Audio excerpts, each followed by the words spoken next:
दोस्तों नमस्कार। आज की अपनी ऑनलाइन क्लास में आप सभी लोगों का हार्दिक स्वागत है और अभिनंदन है। अपना जो ray optics and optical instruments जो यूनिट चल रही है उसका कल अपन ने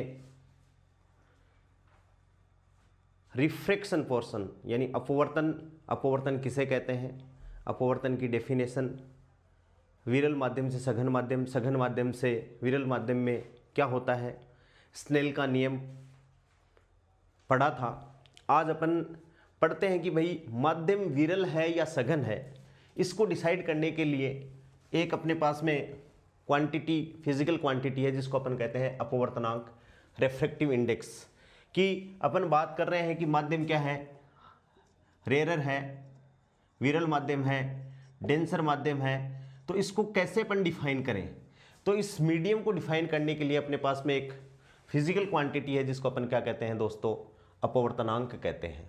इसको एन से भी डिनोट करते हैं और कई जगह म्यू से भी डिनोट करते हैं। तो इसके नोटेशन में अपन को कंफ्यूज नहीं होना है। अब अपन बात करते हैं कि अपवर्तनांक क्या होता है। तो सिंपल सी एक अपन डेफिनेशन ले, तो सिंपल सा मैं आपको कहता हूं कि म्यू इक्वल्स टू क्या है, सी अपॉन वी।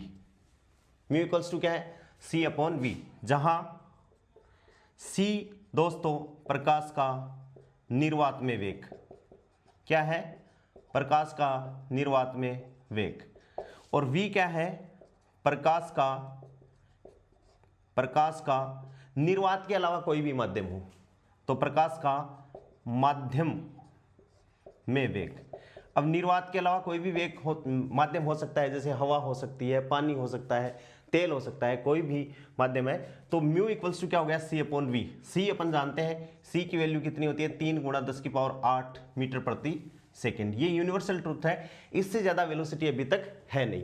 तो अपन अपवर्तनांक को परिभाषित कैसे कर सकते हैं कि यह है निर्वात में प्रकाश का वेग तथा किसी माध्यम में प्रकाश के वेग के अनुपात के बराबर होता है। अपवर्तनांक को अपन कैसे डिफाइन करें, म्यू इक्वल्स टू निर्वात में प्रकाश का वेग, निर्वात में प्रकाश का वेग बटे किसी माध्यम में प्रकाश का वेग, और इन दोनों का अनुपात है वो क्या कहलाता है, अपवर्तनांक कहलाता है। ठीक है, अब अपन ने डिसाइड कर लिया mu equals to c upon v. तो दोस्तों ये सी अपॉन वी हो गया, ऊपर भी वेलोसिटी है नीचे भी वेलोसिटी है। तो म्यू क्या है, मात्रकहीन, और क्या है दोस्तों, विमाहीन। कि म्यू जो अपवर्तनांक है वह एक ऐसी भौतिक राशि है जिसका ना तो मात्रक होता है ना उसकी विमा होती है। अब अपन कह रहे हैं कि जो प्रकाश की जो वेलोसिटी है सी है वो सबसे ज्यादा है, अपन ये बोल रहे हैं। तो यहां से अपन देखें ध्यान से, तो म्यू इक्वल्स टू क्या है दोस्तों, C upon V. C greater than from V है, सी का मान वी से बड़ा है क्योंकि सी ज्यादा है। तो यहां c अपॉन वी क्या होगा, ग्रेटर देन 1 होगा। और अपन ये कह सकते हैं कि म्यू का मान हमेशा क्या होता है, 1 से बड़ा होता है। म्यू जो अपवर्तनांक है उसका मान हमेशा क्या होगा, 1 से बड़ा होगा। म्यू क्या है, mu is the ratio of two velocities in two medium, जहां c प्रकाश का निर्वात में वेग है, v प्रकाश का माध्यम में वेग है। म्यू को अपन ने निर्वात में प्रकाश का वेग और किसी माध्यम में प्रकाश का वेग से अपन ने डिसाइड कर दिया है। अब जो अपवर्तनांक है दोस्तों वो दो प्रकार का, एक तो क्या है, निरपेक्ष, अपन बोल सकते हैं निरपेक्ष अपवर्तनांक, क्या बोल सकते हैं, निरपेक्ष। और दूसरा क्या है, सापेक्ष अपवर्तनांक। वैसे एक ही प्रकार है लेकिन इसको अलग अलग डिवाइड कर दिया। जैसे अपन को मान लो दे दिया कि किसी भी माध्यम का अपवर्तनांक, जैसे म्यू इक्वल्स टू अपन को कांच का दे दिया कि कांच के लिए अपवर्तनांक है वो म्यू बराबर 1.5 होता है। इसका मतलब क्या हुआ दोस्तों कि जो कांच का जो अपवर्तनांक है वो किसके सापेक्ष है, निर्वात के सापेक्ष। किसके सापेक्ष है, निर्वात के सापेक्ष है। तो निरपेक्ष अपवर्तनांक का मान क्या हो गया कि जब निर्वात के सापेक्ष किसी माध्यम का अपवर्तनांक, निर्वात के सापेक्ष किसी माध्यम का अपवर्तनांक अपन ज्ञात करें तो उसे अपन क्या कहते हैं, निरपेक्ष अपवर्तनांक कहते हैं। एक माध्यम क्या होना चाहिए, निर्वात होना चाहिए, और दूसरा वाटर भी हो सकता है, ऑयल भी हो सकता है, ग्रीस भी हो सकता है, ग्लिसरीन भी हो सकता है, कांच भी हो सकता है, डायमंड भी हो सकता है। तो उसको अपन क्या कहेंगे, निरपेक्ष अपवर्तनांक, या सिंपली अपन बोल देंगे उसको अपवर्तनांक। लेकिन जैसे वाटर का अपन किसके रिस्पेक्ट में मेजर करें, कांच के रिस्पेक्ट में, वाटर का रिस्पेक्ट जैसे ग्लास के रिस्पेक्ट में, या एयर के रिस्पेक्ट में किसका मेजर करें, वाटर का करें। एयर को अपन निर्वात नहीं बोलेंगे, अप्रोक्सीमेट होता है। जैसे निर्वात के अपवर्तनांक की अपन बात करें तो 1 होता है, और एयर के अपवर्तनांक की बात करें तो 1.00029, यानी अप्रोक्सीमेट इक्वल्स टू 1.003। तो लगभग इसके बराबर है, लेकिन प्योरली अपन ये एग्जैक्टली नहीं कह सकते कि निर्वात का जो अपवर्तनांक है वो माध्यम के हवा के अपवर्तनांक के बराबर होगा, ये बात अलग है। तो जब सापेक्ष अपवर्तनांक की अपन बात कर रहे हैं तो एक माध्यम का दूसरे माध्यम के सापेक्ष अपन मेजर कर रहे हैं, तो उसे अपन क्या कहेंगे, सापेक्ष अपवर्तनांक कहेंगे। निरपेक्ष अपवर्तनांक का मतलब क्या हो गया कि एक माध्यम यदि अपने पास में क्या हो, निर्वात हो, ठीक है, तो उसे अपन क्या कहेंगे, निरपेक्ष अपवर्तनांक। और एक माध्यम का दूसरे किसी माध्यम के सापेक्ष अपन मेजर कर रहे हैं तो उसको अपन दोस्तों क्या कहेंगे, सापेक्ष अपवर्तनांक कहेंगे। तो अपवर्तनांक समझ में आया होगा। अब देखो अपन निरपेक्ष अपवर्तनांक की बात अपन करेंगे।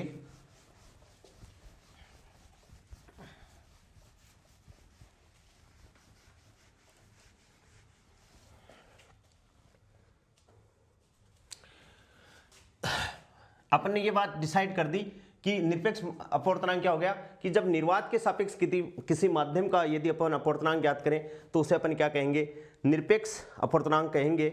और दिए गए प्रकाश के लिए, दिए गए प्रकाश के लिए, दिए गए प्रकाश के लिए, अब जैसे किसी माध्यम का अपवर्तनांक ज्यादा है, इसका मतलब क्या हो गया कि भाई वो सघन ज्यादा है। म्यू इक्वल्स टू अपन ने क्या लिखा, सी अपॉन वी। म्यू का मान ज्यादा कब हो सकता है, जब वी का मान क्या हो, कम। वी का मान कम होगा, इसका मतलब क्या है कि उस माध्यम में प्रकाश का वेग है वो कम होगा। प्रकाश का वेग क्यों कम होगा, क्योंकि उस माध्यम में पार्टिकल पास पास में होंगे, तो प्रकाश की किरण जैसे ही उससे निकलेगी तो वो क्या करेगी, अपने आप को बाधा महसूस करेगी कि भाई रुकावट महसूस करेगी, तो म्यू का मान क्या हो जाएगा, ज्यादा हो जाएगा। इसका मतलब यह हो गया कि कोई माध्यम जिसका अपवर्तनांक 1 है, कोई माध्यम 2 है, जिसका माध्यम दूसरा है जिसका अपवर्तनांक 2 है, 3 है, तो इसका मतलब यह हो गया कि ये इस माध्यम की तुलना में ये क्या है, विरल है, ये सघन है। किसकी तुलना में, इसकी तुलना में। 2 और 3 की बात करें तो 2 विरल है और 3 क्या है, सघन है। यानी जिस माध्यम का अपवर्तनांक ज्यादा होगा वह सघन माध्यम कहलाएगा, और जिसका अपवर्तनांक उस माध्यम की तुलना में कम होगा वह विरल माध्यम कहलाएगा। विरल माध्यम में प्रकाश का वेग ज्यादा होगा और सघन माध्यम में प्रकाश का वेग क्या होगा दोस्तों, कम होगा। अब अपन ये बात, नेक्स्ट बात अपन क्या कर रहे हैं कि दिए गए प्रकाश के लिए सघन माध्यम में, दिए गए प्रकाश के लिए सघन यानी डेंसर, सघन माध्यम में प्रकाश का वेग कम, सघन माध्यम में प्रकाश का वेग क्या होगा दोस्तों, कम होगा। इसलिए अपवर्तनांक, इसलिए उसका अपवर्तनांक क्या होगा, ज्यादा होगा। यदि माध्यम सघन है तो वहां उसका अपवर्तनांक क्या होगा दोस्तों, ज्यादा होगा। जैसे अपन बात करें v, वेग है कांच में, और v क्या बात है भाई, पानी। यानी कांच में प्रकाश का वेग क्या होगा, कम, और पानी में प्रकाश का वेग क्या होगा, ज्यादा। इसका मतलब ये क्या है, जो कांच माध्यम है वो क्या है, सघन है, और ये माध्यम इसके कंपैरिजन में क्या है दोस्तों, विरल है। और यहां से अपन क्या कह सकते हैं कि म्यू कांच का मान ज्यादा होगा किससे, म्यू पानी से। यानी वाटर से मतलब कांच का अपवर्तनांक क्या होगा दोस्तों, ज्यादा होगा। यानी म्यू कांच is greater than from mu पानी। वेग कम हो गया तो अपवर्तनांक क्या हो गया, ज्यादा हो गया। तो यहां से अपन ये कह सकते हैं, यहां से कंक्लूजन क्या निकला कि mu is inversely proportional to 1/v। यानी वेग कम होगा तो अपवर्तनांक ज्यादा होगा, और अपवर्तनांक यदि कम है तो वेग ज़्यादा होगा। अब ये एक प्रकार का अपवर्तनांक हो गया। अब अपन डिसाइड दूसरा जो अपवर्तनांक है वो दोस्तों क्या है, सापेक्ष अपवर्तनांक। क्या है, सापेक्ष अपवर्तनांक। इसके बारे में अपन क्या बात कर रहे हैं कि जब कोई प्रकाश की किरण एक माध्यम से दूसरे माध्यम में जाती है, अब जैसे हवा से पानी में चलेगी या पानी से हवा में आ गई या कांच से हवा में चलेगी, हवा से कांच में आ गई या पानी से कांच में चलेगी या कांच से पानी में चलेगी, तो अपन बात करेंगे सापेक्ष अपवर्तनांक की। निरपेक्ष अपवर्तनांक के बारे में अपन ने डिस्कस कर लिया।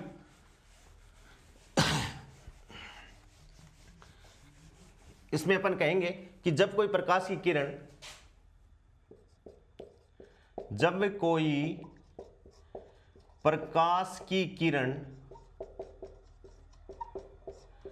एक माध्यम से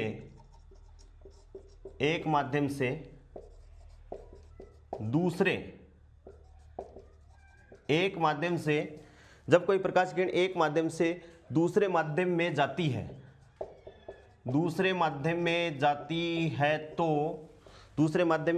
तो पहले माध्यम के सापेक्ष दूसरे माध्यम में,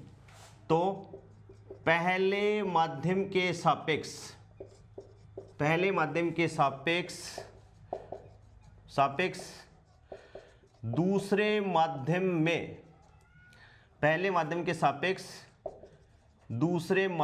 में प्रकाश किरण के मुड़ने की जो घटना है, पहले माध्यम के सापेक्ष दूसरे माध्यम में प्रकाश के मुड़ने या विचलित प्रकाश के मुड़ने का गुण क्या कहलाता है दोस्तों, अपवर्तनांक। क्या कहलाता है, अपवर्तनांक म्यू कहलाता है। क्या कहलाता है, अपवर्तनांक कहलाता है। यदि मान लो सेम ही अपवर्तनांक हो तो अपन कह देंगे कि प्रकाश की किरण बिना मुड़े, बिना कोई रुकावट करे सीधी निकल गई। लेकिन जब कोई प्रकाश की किरण एक माध्यम से दूसरे माध्यम में जाती है तो पहले माध्यम के सापेक्ष दूसरे माध्यम में मुड़ने की जो प्रकाश किरण की मुड़ने की जो घटना है उसे अपन क्या कहेंगे, अपवर्तनांक कहेंगे। यानी μ2 बराबर अपन कह सकते हैं μ2 अपॉन μ1। और ये दोस्तों क्या हो गया, अभी अपन ने पढ़ा था, क्या पढ़ा था, μ = c/v। तो एक माध्यम, इसके लिए μ2 बराबर अपन क्या कह सकते हैं भाई, c/v2। क्या कह सकते हैं, c/v2। और दूसरे माध्यम के लिए μ1 को अपन क्या कह सकते हैं, c/v1 कह सकते हैं। तो यहाँ से μ2 का अपन मान रखें तो μ2 बराबर क्या हो गया, c/v2। और ये क्या हो गया, c/v1। c से c कट गया, प्रकाश का वेग है, क्योंकि यहाँ प्रकाश का वेग है तो ये तो नियत है, तो ये तो फिक्स होएगा। और c से c कट गया तो ये क्या आ गया, v1/v2। क्या आ गया दोस्तों, v1/v2 आ गया। और अपन यहाँ से ये कह सकते हैं कि ये कोई अपन ने सरफेस बना दी xy, ये अपन ने अभिलंब खींच दिया और ये यहाँ से प्रकाश की किरण आ गई। ये क्या है भाई, μ1 और ये क्या है दोस्तों, μ2। μ1 μ2 है, यानी μ2 को अपन ज़्यादा मान लें कि μ2 इज ग्रेटर देन क्या है, μ1। तो ये माध्यम कौन सा माध्यम हो गया, सघन माध्यम हो गया। तो प्रकाश की किरण जब विरल माध्यम से सघन माध्यम में आती है तो क्या होगा, अभिलंब की तरफ झुक जाएगी। ये कौन क्या हो गया, I हो गया। ये कौन दोस्तों, R हो गया। ये कौन सी किरण हो गई, आपतित किरण। कौन सी किरण, आपतित किरण। और इसको अपन कौन सी कहेंगे, अपवर्तित। कौन सी किरण कहेंगे दोस्तों, अपवर्तित किरण कहेंगे। तो ये क्या हो गया, μ1, ये μ2। यहाँ जो प्रकाश की किरण है उसका वेग क्या है भाई, v1 है इस माध्यम में, और इस माध्यम में प्रकाश की किरण का वेग क्या है, v2 है। तो अपवर्तनांक की जो परिभाषा अपन ने दी थी, μ21 बराबर μ2/μ1 c/v2 बटे c/v1। अभी अपन ने लिखा था निरपेक्ष अपवर्तनांक μ बराबर c/v, वहां से अपन ने ये डेफिनेशन ली है। या तो μ2/μ1 कर दो, और ये एक नोटेशन है, इसको अपन बोलेंगे दूसरे माध्यम का अपवर्तनांक पहले माध्यम के सापेक्ष।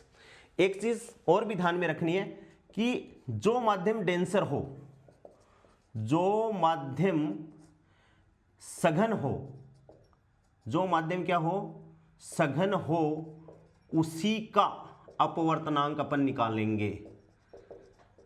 उसी का अपवर्तनांक अपन को निकालना है, यानी उसी को अपन को ऊपर लिखना है। μ2/μ1 है, इसका मतलब है दूसरे माध्यम का अपवर्तनांक क्या है, पहले माध्यम से क्या है, ज्यादा है। इसलिए इसको ऊपर लिखा है इसको, और ये एक नोटेशन है, इसको अपन कहेंगे दूसरे माध्यम का अपवर्तनांक पहले माध्यम के सापेक्ष। हाँ, एक चीज और है कि अपवर्तनांक का मान, ये जो अपवर्तनांक दोस्तों अपन ने पढ़ा है, अपवर्तनांक का मान किस पर, पदार्थ की प्रकृति पर निर्भर करता है कि पदार्थ कैसा है, या माध्यम पर निर्भर करता है। अपवर्तनांक का मान माध्यम पर या पदार्थ, अपवर्तनांक का मान माध्यम पर या पदार्थ की प्रकृति पर, किस पर निर्भर करता है दोस्तों, पदार्थ की प्रकृति पर निर्भर करता है।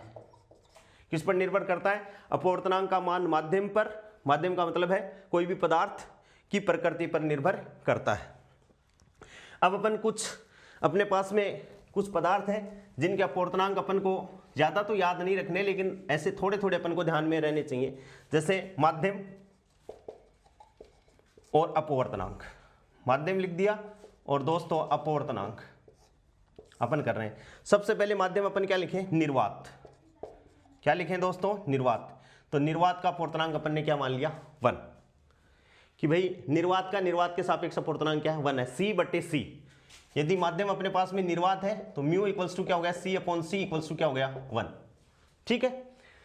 दूसरा अपन ले वायु। वायु का अभी मैंने आपको बताया था 1.00029 और अप्रोक्सीमेट इसको अपन क्या लिखेंगे 1.003। ये किसका हो गया, वायु का हो गया। ऐसे ही जल का 4/3 इक्वल्स टू, इसको सोल्व करें तो कितना हो जाएगा 1.33।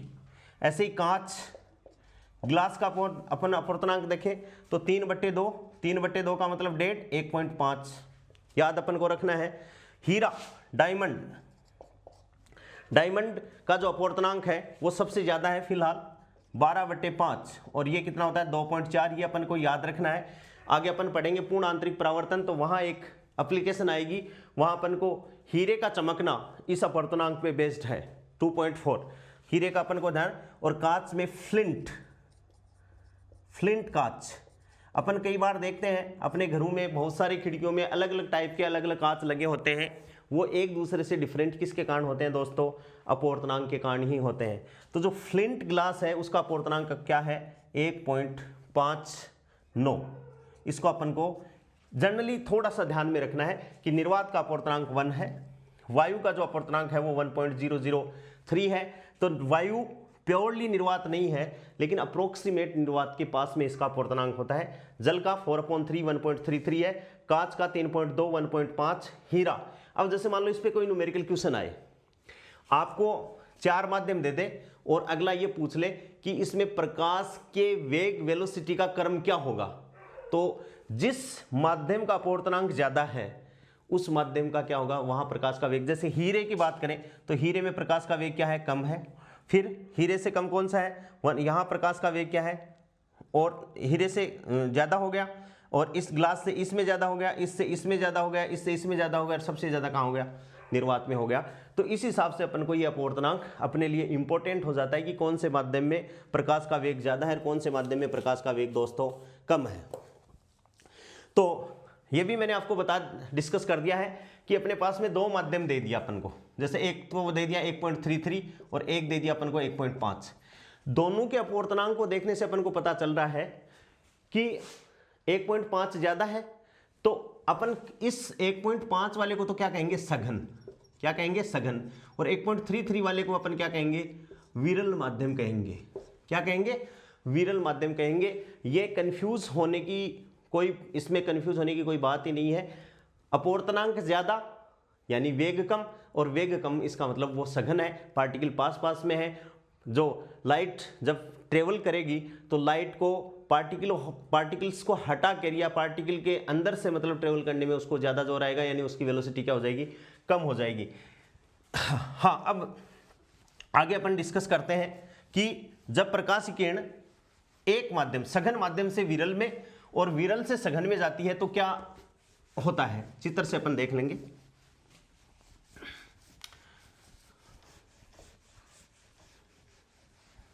पशु परिचर की परीक्षा में ये इंपॉर्टेंट है, उसमें सिलेबस में है ये।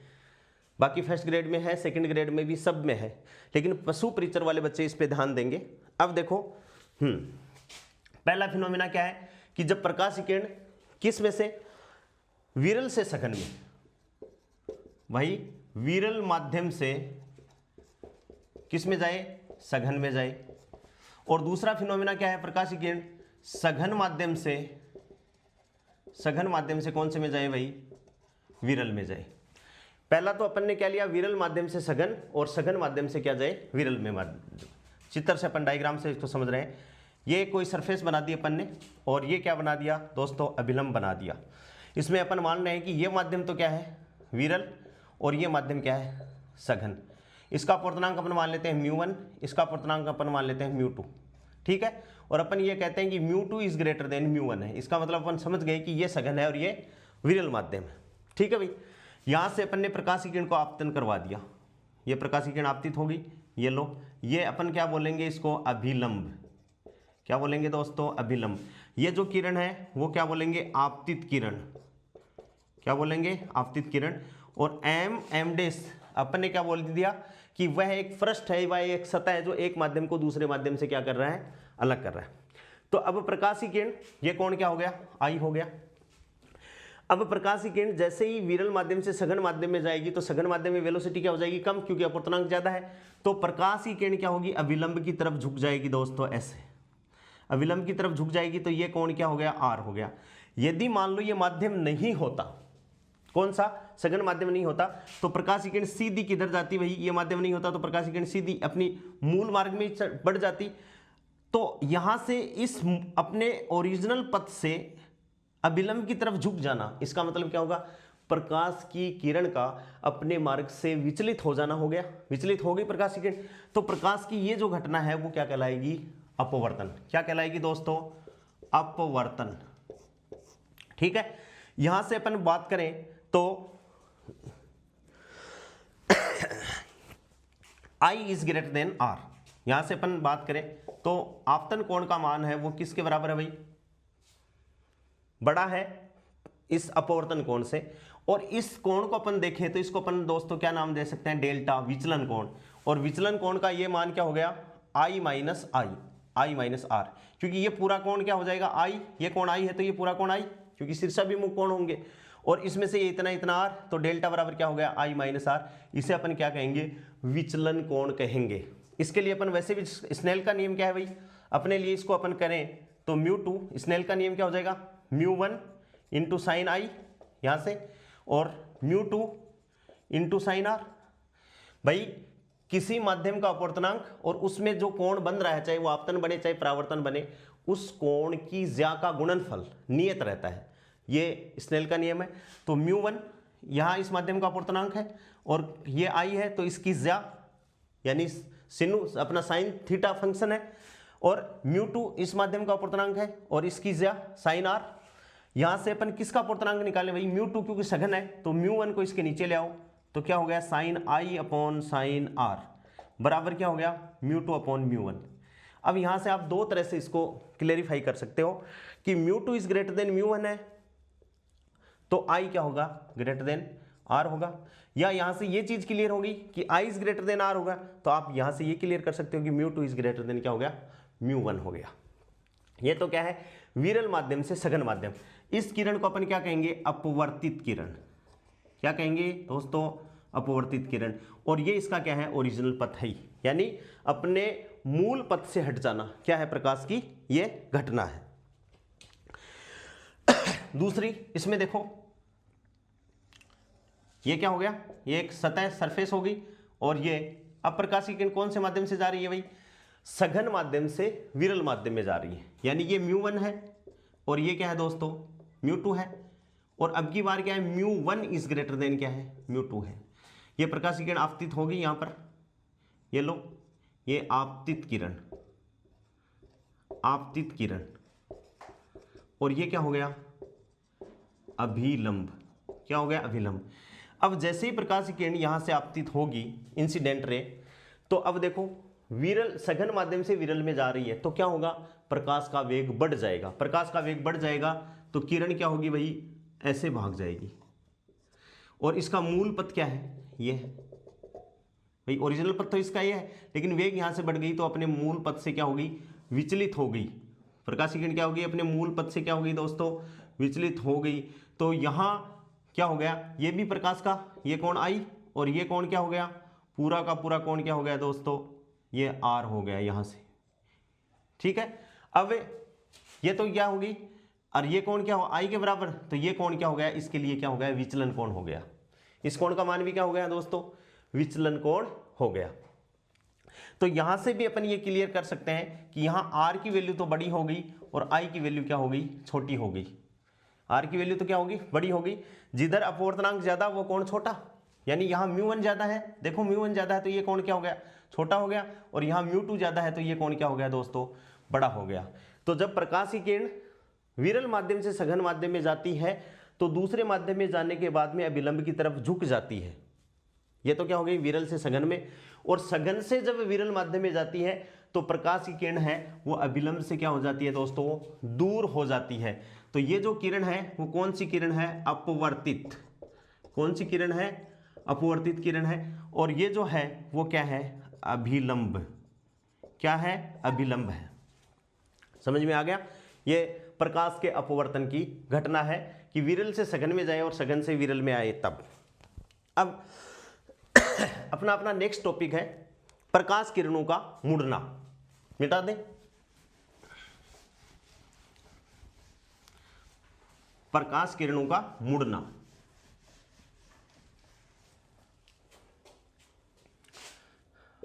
नेक्स्ट अपना टॉपिक है प्रकाश किरणों का मुड़ना। प्रकाश किरणों का मुड़ना, और अपन इसमें जानते हैं स्नेल का नियम। स्नेल का नियम है अपने पास में, वेल नोन स्नेल का नियम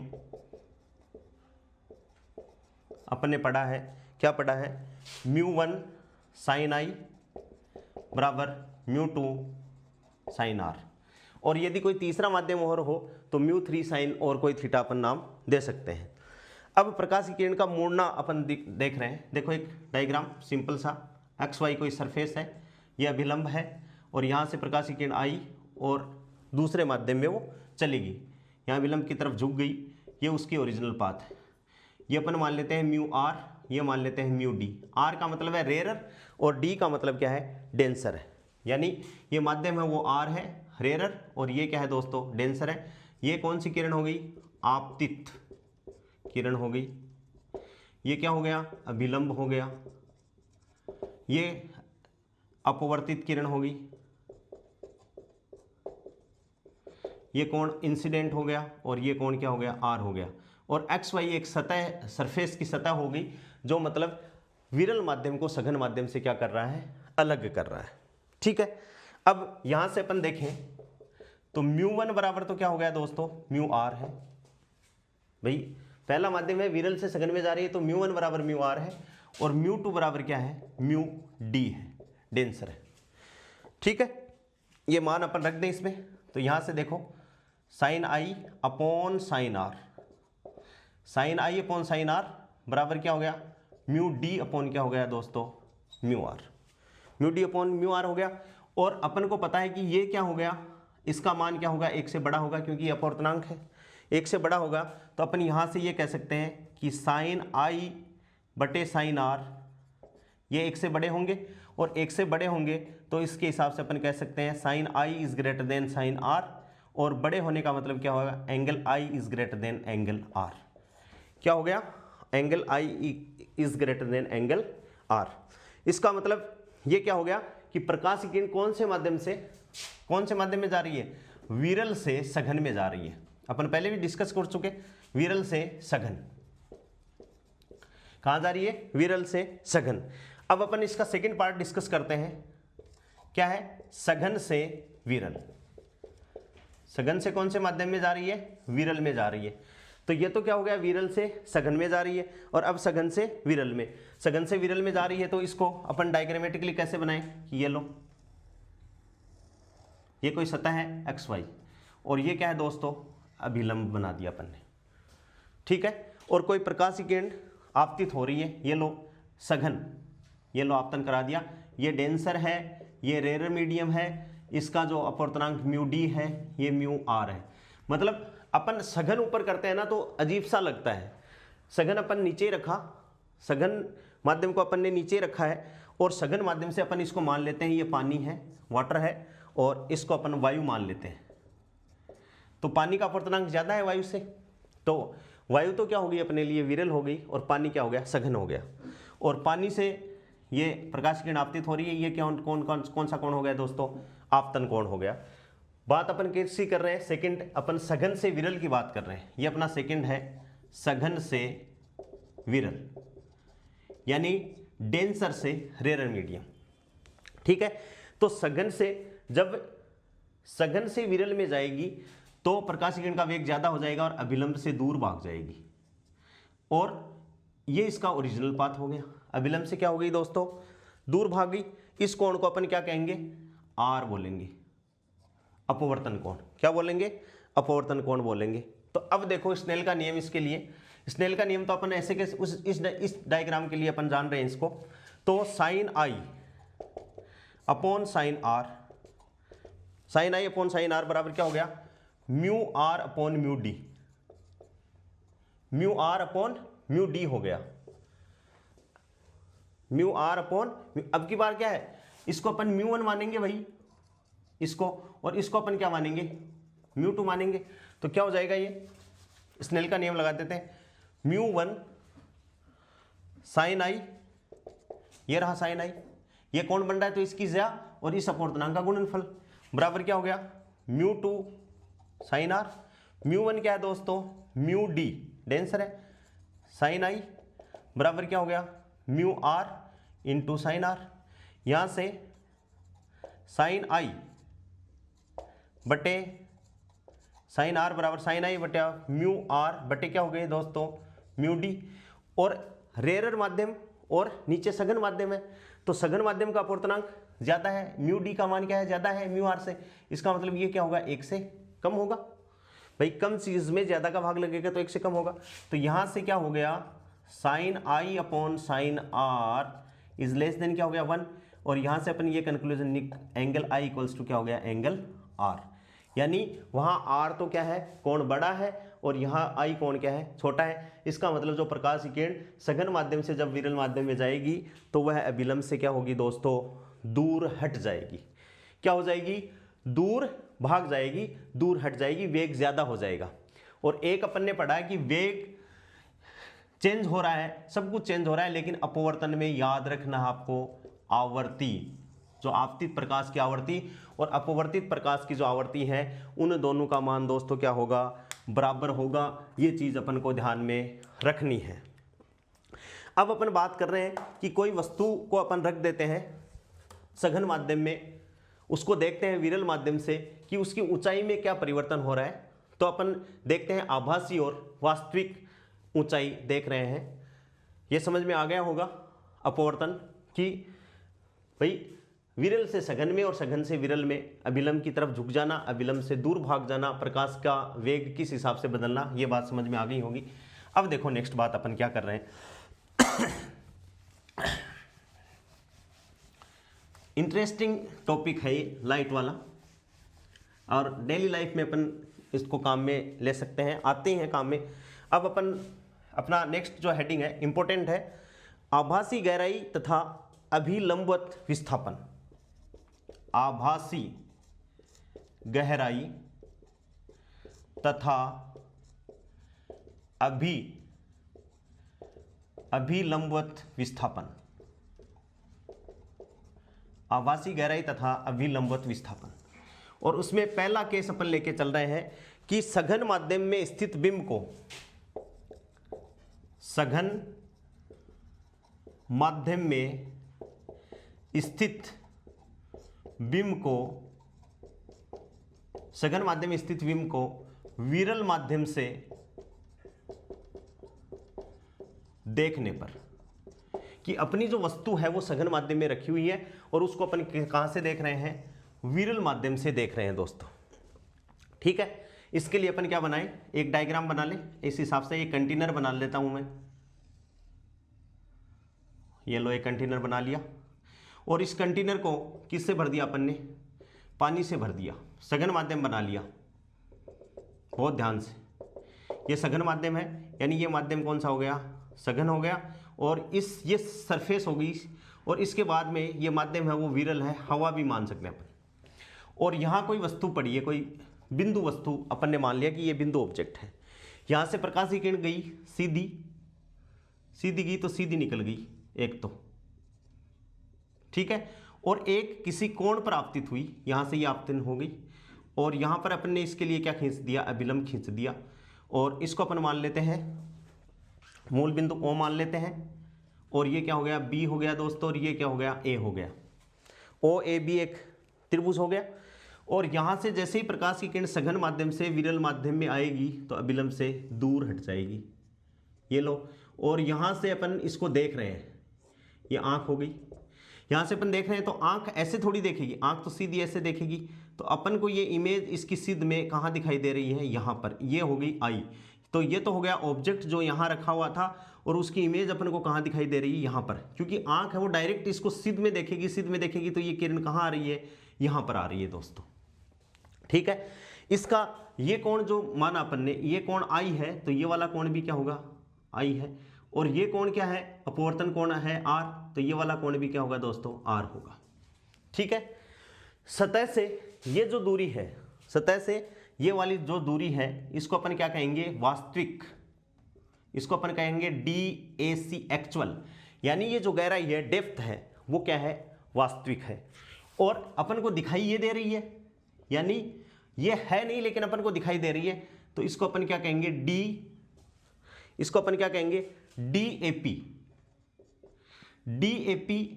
DAP का मतलब क्या है, डेप्थ अपारेंट, APPRENT, अपारेंट का मतलब आभासी, आभासी का मतलब अपन को आभास हो रहा है, वास्तव में है नहीं।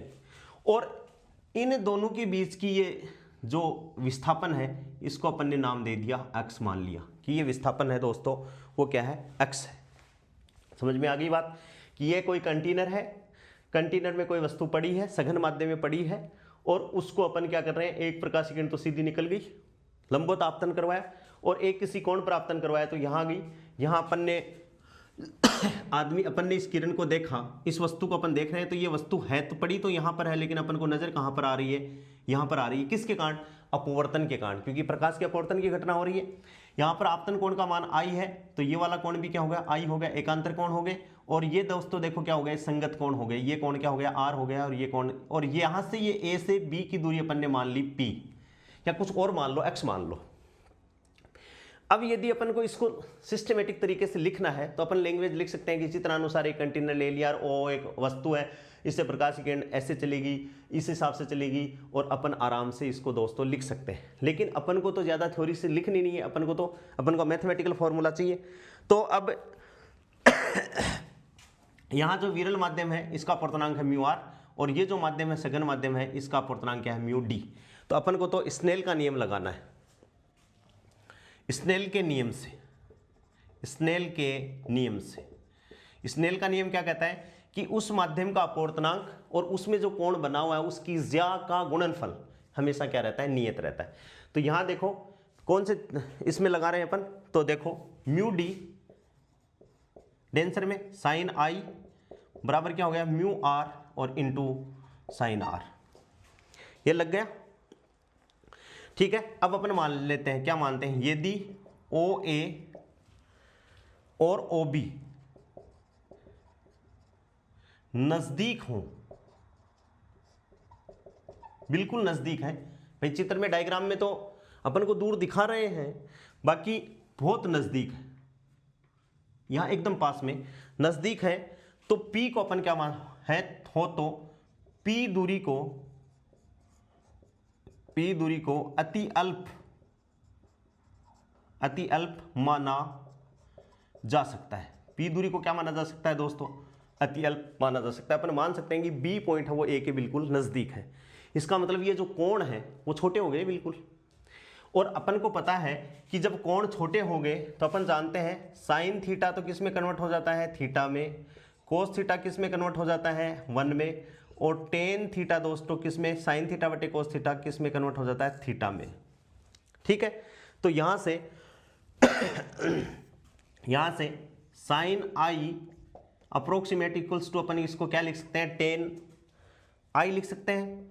और टेन आई बराबर क्या हो गया, लंब बटे आधार। ये किस में बात कर रहे हैं अपन, ओ, ठीक है, ए बी, किस में बात कर रहे हैं, त्रिभुज ओ ए बी में साइन आई की बात कर रहे हैं। तो टेन आई कैलकुलेट कर लें तो लंब बटे आधार, तो पी, ये कोण आई है, ये कोण पी है, तो क्या हो गया दोस्तों, पी अपॉन डी ए सी, क्या हो गया, P upon D A C actual, ये तो क्या हो गया आधार ओ ए डी ए सी, और ये क्या हो गया P upon D A c. ऐसे ही sine r approximate equals to ten r बराबर क्या हो गया, अब किस में बात कर रहे हैं, त्रिभुज ओ आई पी बी, ठीक है। तो यहां से क्या हो गया दोस्तों, P लंब बटे आधार, और यहां इसका आधार क्या है, ये छोटे वाला ही है, ये क्या हो गया डी ए पी, ये समीकरण नंबर 1 और ये समीकरण नंबर 2, इसको दे देते हैं कैपिटल ए। समझ में आ गया कि ए ओ ए और ओ बी बिल्कुल नजदीक है, तो दूरी अपन ने ली है यहां से, ये वाली ए, ये बहुत ही क्या है, अतिअल्प है, अतिअल्प है, तो बनने वाले कोण, आपतन कोण और अपवर्तन कोण जो है वो बहुत ही क्या हो गए, छोटे हो गए। छोटे हो गए तो साइन आई को अपन क्या लिख सकते हैं, थीटा, साइन आई को अपन आई लिख सकते हैं, और आई को अपन क्या लिख दिया दोस्तों, टेन आई।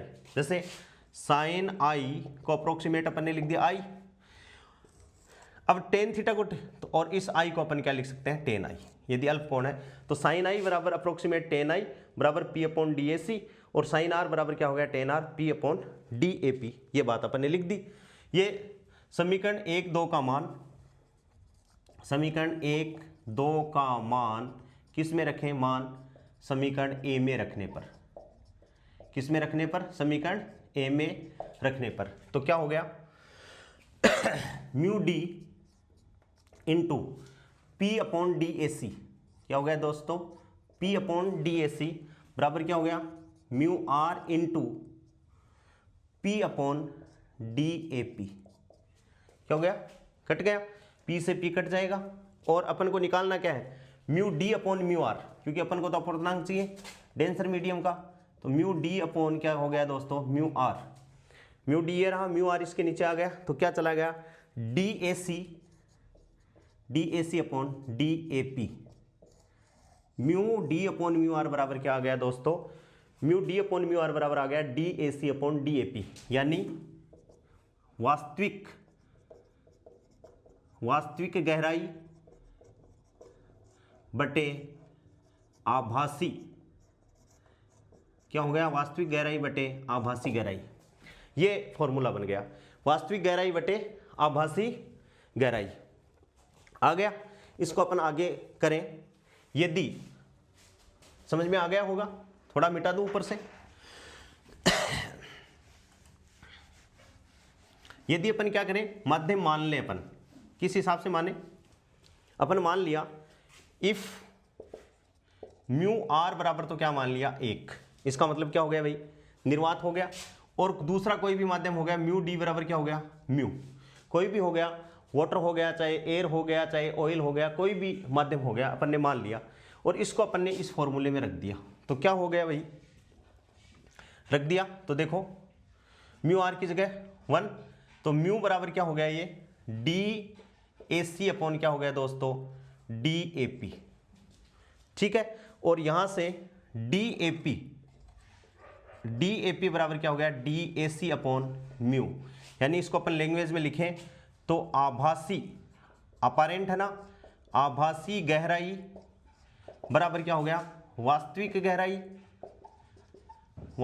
गहराई और बटे क्या हो गया, अपवर्तनांक, क्या हो गया दोस्तों, अपवर्तनांक, और यानी म्यू।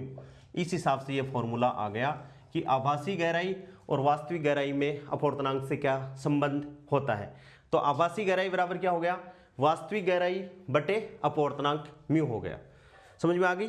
अब इसके बाद में अभिलंब विस्थापन अपन देखें तो विस्थापन क्या था दोस्तों, एक्स था, ध्यान से देखो चित्र में, यानी इमेज की और ऑब्जेक्ट की जो डिस्टेंस है, ये डिफरेंस जो है उसको अपन क्या कहेंगे, अभिलंब विस्थापन।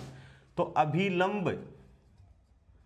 अभिलंब विस्थापन की अपन बात करें तो अभिलंब विस्थापन दोस्तों क्या हो गया, अभिलंब विस्थापन x बराबर ज्यादा कौन सा है, DAC actual minus DAP apparent.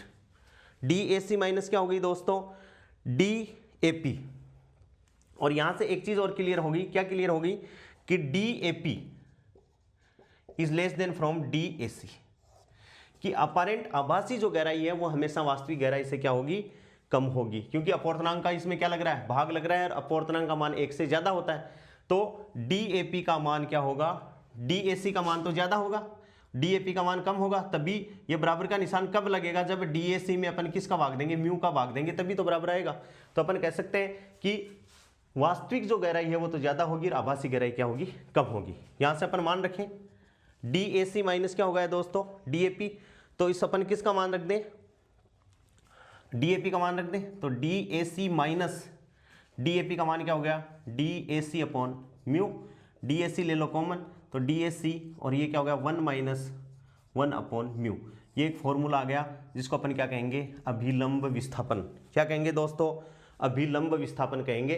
तो जब अपन किसी ऑब्जेक्ट को, वस्तु को सघन माध्यम से विरल माध्यम, सघन माध्यम में वस्तु पड़ी है और विरल माध्यम को इसको अपन ऑब्जर्व कर रहे हैं वस्तु को, तो वस्तु अपन को उठी हुई दिखाई देती है और उसका जो ये विस्थापन है इसको अपन क्या कहेंगे, अभिलंब विस्थापन कहेंगे। समझ में आ गया होगा। स्क्रीनशॉट कोई लेना चाहे तो इसको ले लो, ठीक है। अब अपन वस्तु को उल्टा भी तो कर सकते हैं कि भाई अपन देख रहे हैं यहां विरल माध्यम है, अब अपन सघन माध्यम से देख रहे हैं और वस्तु कहां है, विरल माध्यम में है, तो जस्ट उसका उल्टा देखिए। हाँ, इसका स्क्रीनशॉट कोई लेना चाहे तो ले सकता है। सेकंड जो अपनी पोजीशन आ गई वो क्या आ गई कि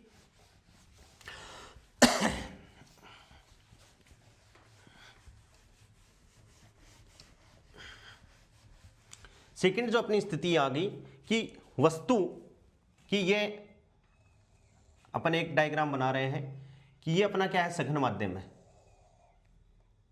ठीक है। ये क्या है, सघन माध्यम है और यहां विरल माध्यम में कोई प्रकाश की किरण वस्तु पड़ी है और यहां से इसमें क्या हो गया, सघन माध्यम से प्रकाश की किरण अंदर आ गई, यानी विरल माध्यम से सघन माध्यम में आ गई और यहां पर आके ये क्या होगी, टच होगी, ठीक है, कोई प्रॉब्लम नहीं है। और दूसरी जो प्रकाश की किरण है वो यहां पर इस कोण पर आई और ये अभिलंब है, तो विरल माध्यम से सघन माध्यम में प्रकाश की किरण आ रही है दोस्तों, तो क्या होगी, अभिलंब की तरफ झुक जाएगी, अभिलंब की तरफ झुक गई, क्या हो गई, अभिलंब की तरफ झुक गई। और यहां मान लो अपन ने कोई आंख लगा दे, अपन जैसे ये पानी है और पानी के अंदर मछली है और मछली किसी को देख रही है, ऑब्जेक्ट को, ये कोई कीड़ा है जो उड़ रहा है और यहां से जैसे ही वो देखेगा तो इसको किधर देखेगा, वो इस दिशा में देखेगा, तो ये ऊपर ऐसे ऐसे उसको ये वस्तु दिखाई देगी, यानी ये ओ है, तो ये क्या है, इसकी इमेज है। और यहां से अपन कहां से देख रहे हैं, सघन माध्यम से देख रहे हैं, ये क्या हो गई, आंख हो गई। ध्यान से अपन ये मान सकते हैं ये मछली हो सकती है, मछली की आंख हो सकती है, और ये बाज हो सकता है, बाज मतलब जो मछली पे डायरेक्ट मतलब किस हिसाब से इंसिडेंट होता है। ये जो डिस्टेंस है यहां से यहां, ये तो क्या होगी, एक्चुअल हो गई, तो इसको तो अपन क्या कहेंगे, DAC। और यहां से ये जो लंबाई होगी दोस्तों, ऊंचाई होगी, ये क्या होगी, DAP अपारेंट आभासी। वास्तव में अपन को वो वाली दिखाई नहीं दे रही। और ये जो दोनों के बीच में डिफरेंस है ये क्या हो गया, x, जिसको अपन क्या बोल रहे हैं, अभिलंब विस्थापन हो गया। ये विस्थापन यहां से तक यहां तक, ये विस्थापन, ठीक है। और ये जो यहां से लेकर यहां तक है ये क्या है, वास्तविक ऊंचाई, वास्तविक ऊंचाई है, वास्तविक ऊंचाई आ गई। यहां से प्रकाश की किरण, ये कोण क्या हो गया भाई, आई हो गया, और ये कोण आई है तो ये वाला कोण भी क्या हो गया दोस्तों, आई हो गया, एकांतर कोण, ठीक है। अब अपन इसको कैलकुलेट कर रहे हैं, तो फॉर्मूला अपने पास में वो है ही, सीधा ही अपन बोल देते हैं DAC अपॉन DAP। अभी अपन ने निकाला वही फॉर्मूला लगा रहे हैं, बराबर क्या हो गया, μ1 अपॉन μ2 और बराबर μr अपॉन μd, और ये हो जाएगा 1 अपॉन म्यू, और ये क्या हो जाएगा, लेस देन 1, 1 से कम आएगी क्योंकि म्यू का मान तो 1 से ज्यादा होता है। तो अपन जब वस्तु कहाँ रखी हुई है, विरल माध्यम में रखी हुई है। देख कहां से रहे हैं, सघन माध्यम में देख रहे हैं। तो DAC अपॉन DAP बराबर μ1 अपॉन μ2 बराबर μr अपॉन μd, 1 अपॉन μ हो गया, और ये क्या हो गया, लेस देन 1 हो गया। इंप्लाइज दैट DAP बराबर क्या हो गया, यहां से अपन कैलकुलेट करें तो μ इंटू क्या हो गया दोस्तों, DAC, और अपन ये कह सकते हैं DAP is greater than from क्या हो गया, DAC। यानी यहां जब कोई पक्षी उड़ रहा है तो वो जहां से उड़ रहा है अपन को उससे ऊंचा दिखाई देगा, यानी अपारेंट जो ऊंचाई है वो एक्चुअल ऊंचाई से क्या होगी, ज्यादा दिखाई देगा। और अपन ये कह सकते हैं कि उड़ रहा प्रतिबिंब या उड़ता हुआ प्रतिबिंब, उड़ रहा प्रतिबिंब अपनी वास्तविक ऊंचाई से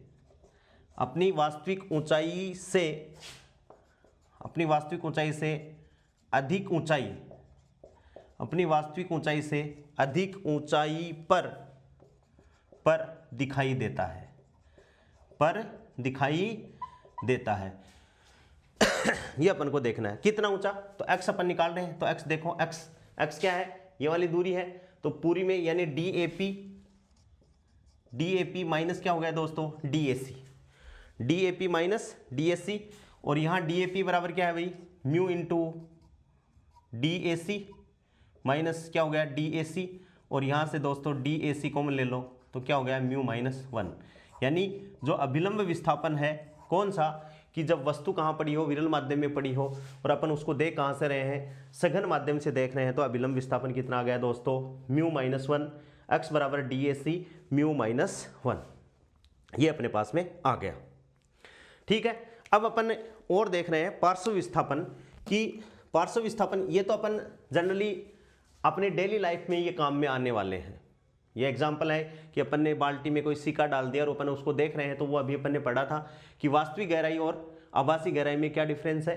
और ये अपन सघन माध्यम में, जैसे इसको अपन मछली की आंख मान सकते हैं, और ये बाज मान सकते हैं जो मछली पर अंदर बगुला है, तो मछली को मतलब उड़ता हुआ जैसे बाज है वो मछली को निकाले तो मछली भी उसको क्या है, इधर दिखाई देगी। मछली ऐसे सोचेगी कि वो बहुत दूर उड़ रहा है और वो बिल्कुल ही उसके पास में आ जाएगा।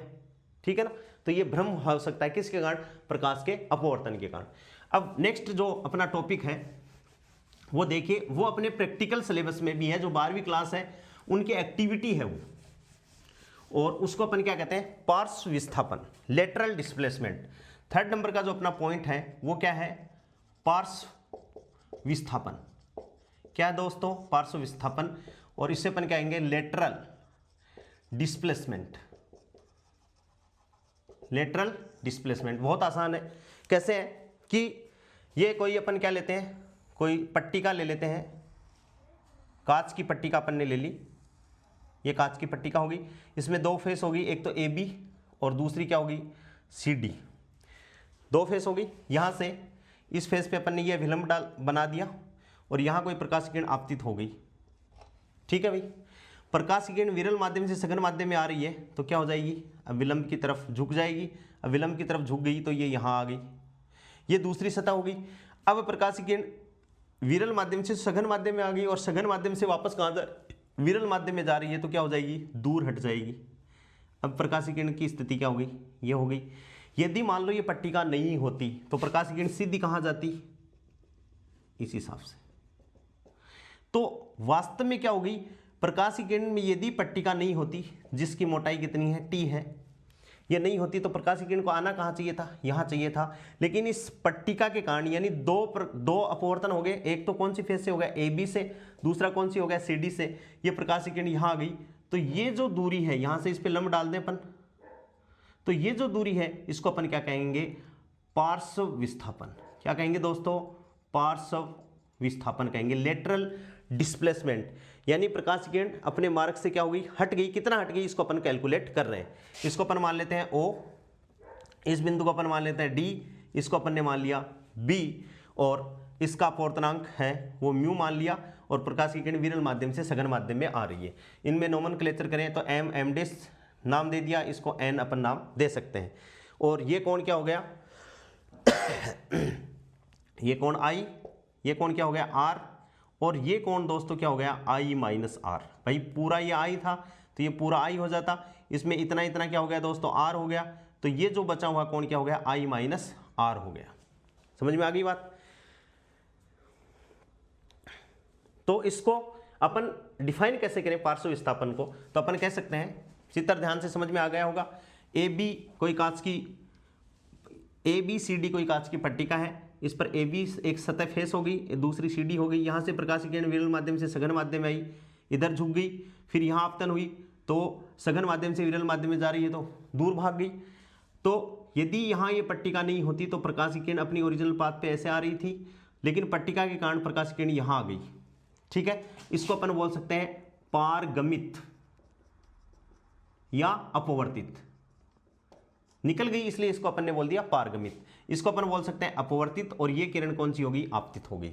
ठीक है दोस्तों, अब देखो पार्श्व विस्थापन को अपन कैसे डिफाइन करें कि आपतित किरण और पारगमित किरण, या आपतित किरण और निर्गत किरण भी बोल सकते हैं। इसको क्या बोल सकते हैं, निर्गत किरण।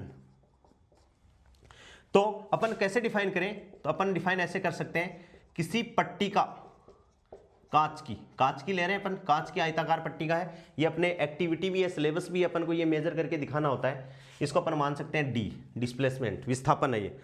तो किसी पट्टिका पर आपतित प्रकाश की किरण, आपतित प्रकाश की किरण व निर्गत प्रकाश की किरण, आपतित प्रकाश की किरण व निर्गत प्रकाश की किरण के बीच लंबवत दूरी, के बीच क्या होगी दोस्तों, लंबवत दूरी को अपन क्या कहते हैं, पार्श्व विस्थापन कहते हैं, यानी लेटरल डिस्प्लेसमेंट कहते हैं। क्या कहते हैं दोस्तों, पार्श्व विस्थापन कहते हैं, और इसको अपन को कैलकुलेट करना है। डी बराबर क्या हो गया, इसको अपन नाम दे दें, कोई नाम दे दें इसको, एम नाम दे दें इसको, एस नाम दे दें। तो डी बराबर क्या हो गया दोस्तों, B into S, B S हो गया। और टी क्या है, पट्टिका की चौड़ाई है, ये चौड़ी पट्टिका है। ध्यान से, आपतित प्रकाश ये रहा, और निर्गत प्रकाश या फाइनल जो अपवर्तित किरण है उसके मार्ग में जो लंबवत दूरी है दोनों के बीच में, ये क्या कहलाएगा, पार्श्व विस्थापन यानी लेटरल डिस्प्लेसमेंट कहलाएगा। इसको अपन को कैलकुलेट करना है। ध्यान से अपन देखें तो त्रिभुज कौन सा, BOS में, ध्यान से देखें त्रिभुज BOS में कोण क्या है, I माइनस आई आर। तो अपवर्तन है, अपवर्तनांक निकालना है तो स्नेल का नियम लगेगा। तो यहां से साइन I माइनस आर, और ये क्या होता है, लाल बटे कक्का से अपन देखें तो ये क्या होगा, लंब बटे लाल बटे कक्का। साइन से देखो, लंब बटे कर्ण, तो लंब कितना है भाई, BC, नहीं सॉरी BS, और बटे कौन सा हो गया, कर्ण कितना हो गया दोस्तों, OB, कर्ण कितना हो गया, OB, और BC बराबर कितनी मानी अपन ने, D, तो D बटे OB। ये समीकरण नंबर क्या हो गया, 1। लंब बटे कर्ण, ये कोण है, कोण के सामने वाली भुजा क्या कहलाती है, लंब कहलाती है। लंब के सामने वाली भुजा ये क्या हो गई,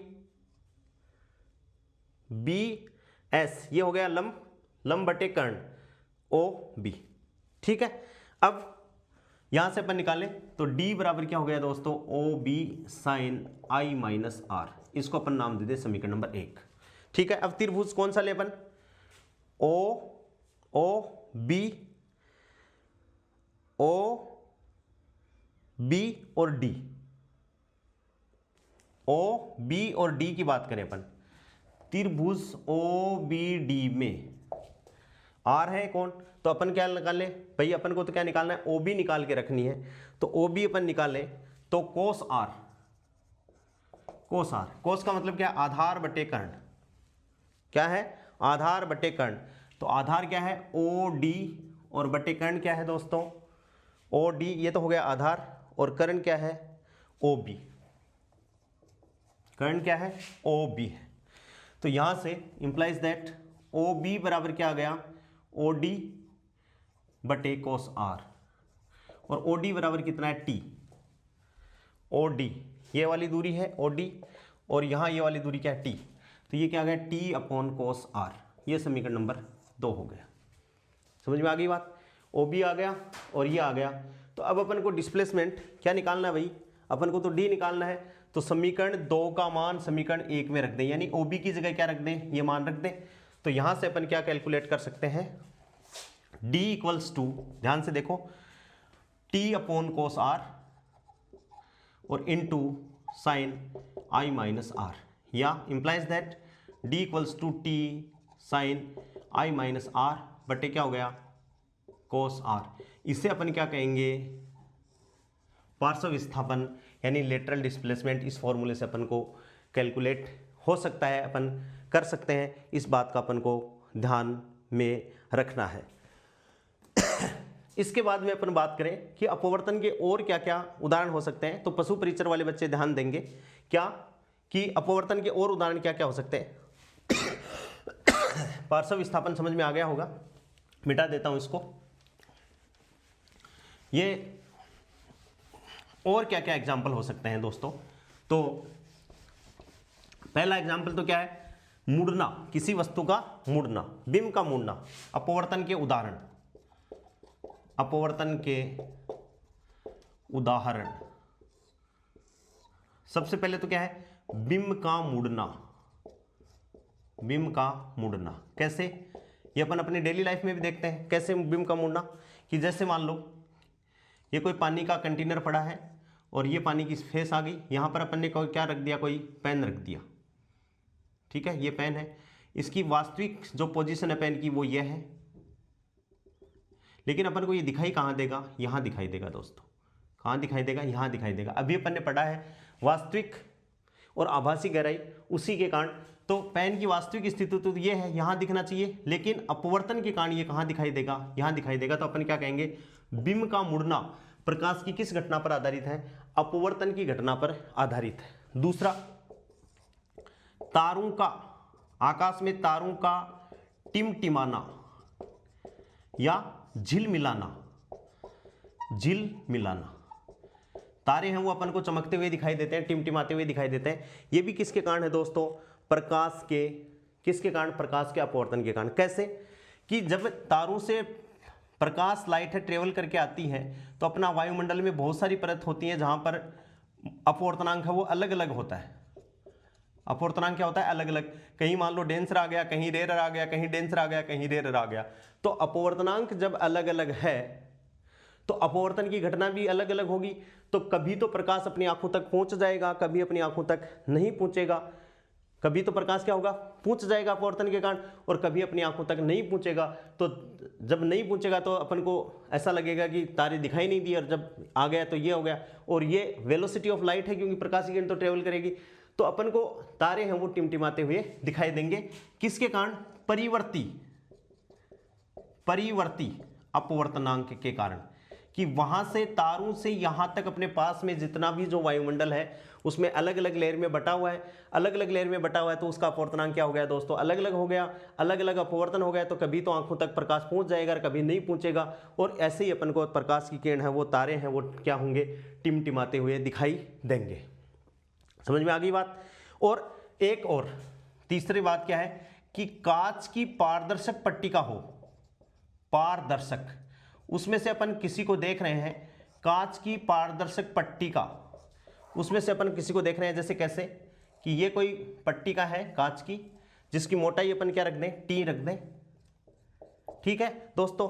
और यहां अपन कोई वस्तु रख दें, यहां से वस्तु पे प्रकाश की किरण गई, प्रकाश की किरण चल गई, अपवर्तन होगा, विरल माध्यम से सघन में जाएगी, तो ये क्या हो गया, अविलंब होगा, अविलंब की तरफ झुक जाएगी, ये झुक गई और फिर क्या होगी, दूर भाग जाएगी, ठीक है भाई।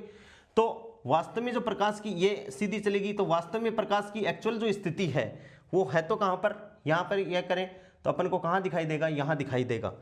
तो ये क्या होगी, आई, और ये क्या है, ओ है। तो कांच की जो पारदर्शक पट्टिका है उसके कारण ये है। और यहां से अपन को कि ये जो एक्स हुआ, ये जो एक्स कितनी दूरी, तो ये अपन को याद रखना, अभी अपन ने पढ़ा था t = 1 - 1/μ।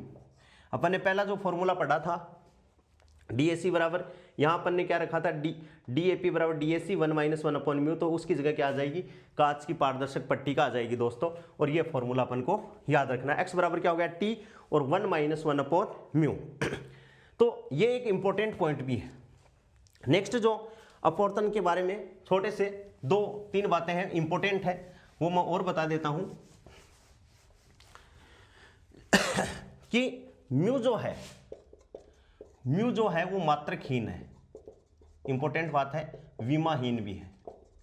म्यू है वो 2 वेगों का अनुपात है, ऊपर भी वेग नीचे भी वेग है, इसलिए मात्रकहीन है और विमाहीन भी है। दूसरी जो इंपॉर्टेंट बात है वो क्या है कि प्रकाश का वेग μ0 एप्सिलॉन 0 ये निर्वात के लिए, और यदि कोई माध्यम हो अपने पास में तो Vm इक्वल्स टू क्या हो जाता है, ये म्यू एप्सिलॉन, जहाँ μ0 क्या है, निर्वात की चुंबकशीलता, एप्सिलॉन 0 क्या है, निर्वात की विद्युतशीलता। और ये माध्यम हो गया तो ये माध्यम की चुंबकशीलता और ये निर्वात की चुंबकशीलता विद्युतशीलता हो गई। तो अब रिफ्रैक्टिव इंडेक्स मीडियम का अपवर्तनांक μm, तो ये क्या हो गया भाई, 2 वेगों का अनुपात। एक तो ये C प्रकाश का वेग हो गया, ये क्या हो गया, माध्यम का वेग हो गया। यहां से इनकी वैल्यू पुट करें अपन तो ये देखो 1 upon μ0 epsilon 0 under the root बटे 1 अपॉन म्यू एप्सिलॉन।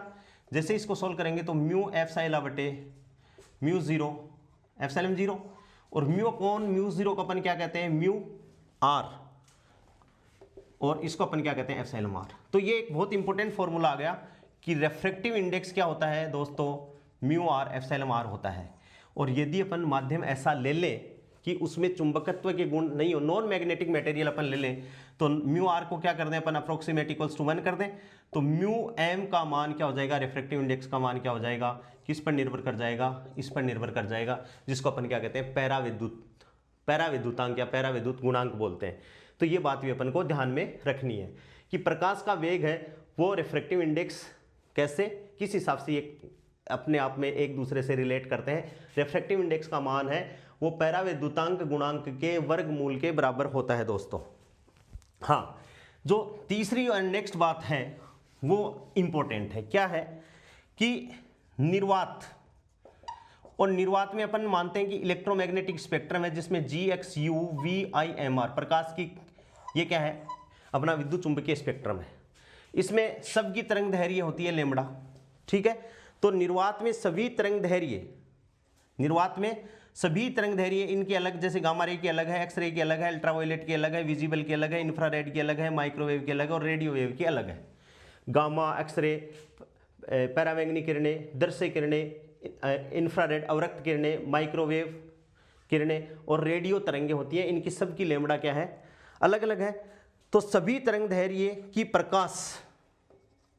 प्रकाश की चाल क्या होती है, इन सभी के लिए प्रकाश की चाल क्या होती है दोस्तों, अधिकतम। क्या होती है, अधिकतम सभी के लिए। और वो कितनी होती है, प्रकाश के वेग c के बराबर, और c का वेग कितना होता है, 3 × 10⁸ मीटर प्रति सेकंड, ठीक है। इसलिए सभी तरंग दैर्घ्य के लिए प्रकाश में अपवर्तनांक क्या होता है, अधिकतम होगी। तो प्रकाश का अपवर्तनांक सभी तरंग दैर्घ्य के लिए, तो सभी तरंग दैर्घ्य के लिए प्रकाश का, सभी तरंग दैर्घ्य के लिए निर्वात में प्रकाश का अपवर्तनांक क्या होता है दोस्तों, न्यूनतम होता है।